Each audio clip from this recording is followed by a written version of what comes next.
사순절 제28일 지연되는 사랑 그 깊은 침묵의 신비 나사로의 죽음 너머에서 나를 빚으시는 손길.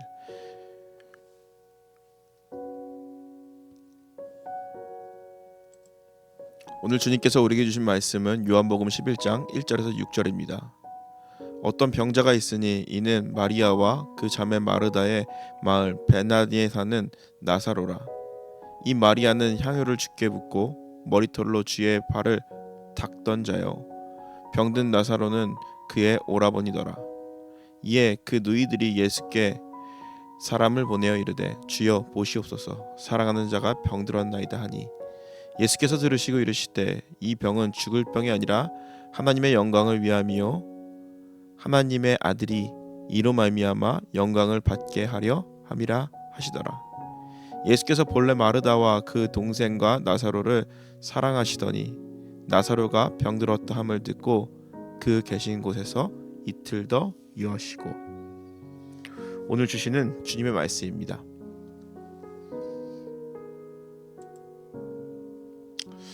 오늘도 토요일날 저녁에 말씀을 전합니다. 여러 가지로 오늘 하루 강의도 갔다 오고 트리프트 세일도 하고 여러 가지 바쁜 일도 있었는데요. 그리고 또 내일 본문이 요한복음 11장입니다. 근데 엄밀히 따지면은 1절부터 45절까지의 본문인데 너무 길잖아요. 그래서 이제 그걸 다 읽을 수 없으니까 어떻게 그리고 또 이렇게 전할 수 있을까 이제 고민을 하다가 오늘은 요한복음 11장 1절에서 6절까지의 말씀, 나사로의 죽음에 대해서 어떻게 보면 내일 설교의 복선일 수도 있을 것 같아요. 내일 설교의 예고편이라고 말할 수도 있을까요? 그래서 그런 말씀을 여러분들과 함께 전해보고자 합니다. 우리가 살다 보면은 주님의 사랑을 깊이 받은 사람에게도 예외 없이 겨울이 찾아옵니다. 즉 고난이 찾아온다라는 것이죠. 그것을 바라보면서 마음이 괴로울 때가 있습니다. 그에게 왜 이러한 고난이 찾아오는 걸까? 그리고 하나님께서는 왜 그를 빨리 이렇게 데려가시는 것일까? 오늘 우리가 읽은 부분은요, 한 가정의 이야기입니다. 주님이 사랑하셨고 주님을 사랑했던 나사로와 그의 누이 마르다와 마리아의 이야기입니다. 나사로가 병들었습니다. 그래서 그의 마르다와 마리아는요, 사람을 보내어서 너무나도 짧고 간절히 간청했습니다. 주여 보시옵소서, 사랑하는 자가 병들었나이다. 사랑하는 자가 병들었나이다. 우리가 알듯이 헬라어에는요, 사랑을 표현하는 단어가 세 가지 있는 것을 알 수가 있습니다. 그런데 주님께서 여기서 말씀하신 그 사랑이라는 단어는요, 필레오입니다. 치밀하고 따뜻한 우정을 뜻하는 것이죠. 그런데 예수님께서는요, 필레오로 사랑하는 자, 당신의 친구, 당신의 절친 나사로가 병들었습니다 라고 말했습니다. 그런데 주님은 그들에게 아가페의 사랑, 조건 없는 사랑으로 내어주는 사랑으로 사랑하셨다고 말합니다. 그런데도 그 사랑의 대상에게는 죽음과 질병이 찾아왔습니다. 이 지점에서 우리는 오랜 질문 앞에 서게 됩니다. 하나님은 왜 사랑하는 자들에게 고난을 허락하실까?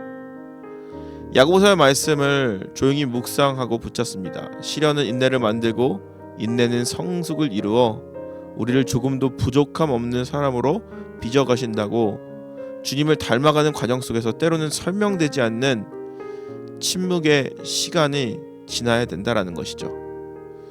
오늘 이 가정이 견뎌야 하는 그 침묵의 시간은 이틀이라는 시간입니다. 이틀이라는 시간을 통해서 우리는 우리의 믿음을 되짚어보며 생각해봅니다. 나사로가 병들었다는 소식을 들으시고 예수님은 이틀 더 머무르셨습니다. 그 이틀은 가족에게 얼마나 잔인한 시간이었을까요? 이틀은 보통 그냥 일반적으로 그냥 흘러가는 시간일 수도 있습니다. 그런데 이 가족에게는 자신의 오라버니가 죽어가고 있고 지금 당장 어떻게 조치를 취해야 되는데 취할 수 없는 그 상황 가운데 그 이틀은요 너무나도 긴 시간이고 괴롭고 잔인한 시간이었을 것입니다.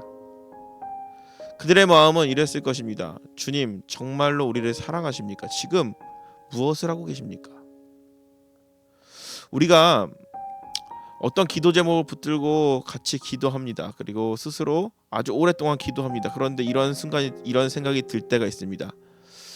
허공을 향해서 울부짖는 것은 아닐까라는 그러한 생각이 들 때이죠. 그리고 이 침묵의 시간이, 기다림의 시간이 너무 길어서 포기하거나 아니면 내 스스로 결론을 내어버릴 때도 있습니다. 하지만 오늘 본문은 말합니다. 그 시간은 결코 헛된 시간이 아니었다고. 주님의 침묵은 외면이 아니라 더 깊은 일을 준비하는 기다림이었고, 그리고 또 그것을 통해서 반드시 보여주고 싶은 것이 있습니다. 우리가 기도할 때 주님께서는 반드시 응답하십니다. 그리고 주님의 응답은요, 때로는 yes or no, 그런데 이것만 있는 것이 아닙니다. 기다리라고 우리에게 말씀하실 때도 있습니다. 주님은 우리의 믿음의 그릇을 넓히기 위해서 응답을 지연하고 계시는 것이 순간도 있습니다. 십자가 위에서 엘리 엘리 라마 사막단이라고 외쳤던 예수님의 그 고독이 오늘 우리가 기도에 지연된, 우리의 응답이 지연되는 것을 해석하는데 열쇠가 될지도 모릅니다.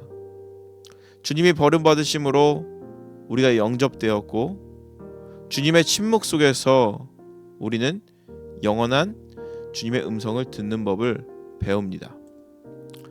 예수님은 나사로의 병이 죽을 병이 아니라 하나님의 영광을 위한 것이라고 하였습니다. 그러나 나사로는 실제로 죽었습니다.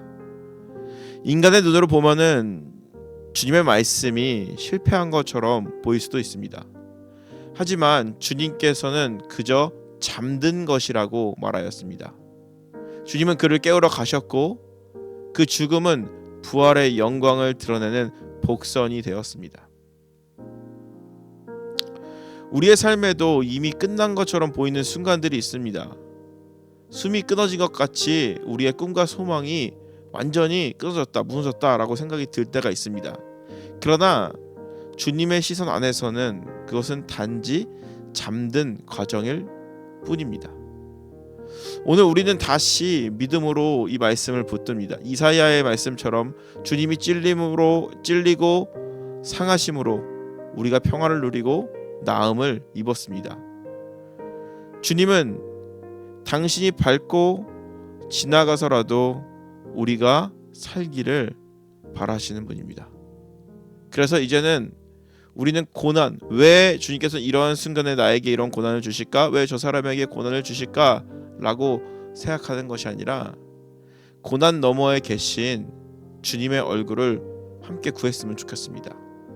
주님이 사랑하는 우리를 믿어주시고 주님의 사랑이 세워가시는 교회와 성도들로 세워지기를 간절히 바랍니다. 지연되는 응답 속에서도 주님은 한 번도 우리를 떠나지 않으셨음을 신뢰하시길 바랍니다. 그리고 오늘도 우리에게 주어진 인내의 경주를 조용히 그러나 끝까지 달려가시기 바랍니다. 오늘의 말씀을 한 문장으로 정리하면 이런 것 같습니다. 주님의 침묵은 거절이 아니라 내 삶의 가장 어두운 무덤조차 부활의 영광으로 바꾸시기 위한 가장 깊은 사랑의 인내이다. 기도하겠습니다.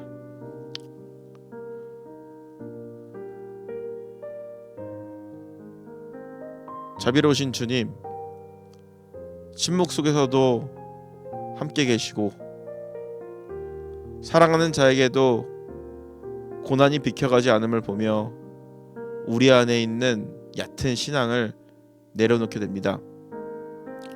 고난을 피하게 해달라는 기도보다는 고난을 통해 주님의 온전하심에 이르게 해달라고 기도하는 우리가 되게 하여 주시고, 주님의 응답이 더디어 마음이 흔들릴 때 오늘 이 말씀을 통해서 그 이틀이라는 그 시간, 그 뜻, 깨달음, 가르침을 통해서 침묵 속에서 우리에게 명확하게 들려오는 주님의 세미한 숨결에 귀 기울이게 하여 주시옵소서.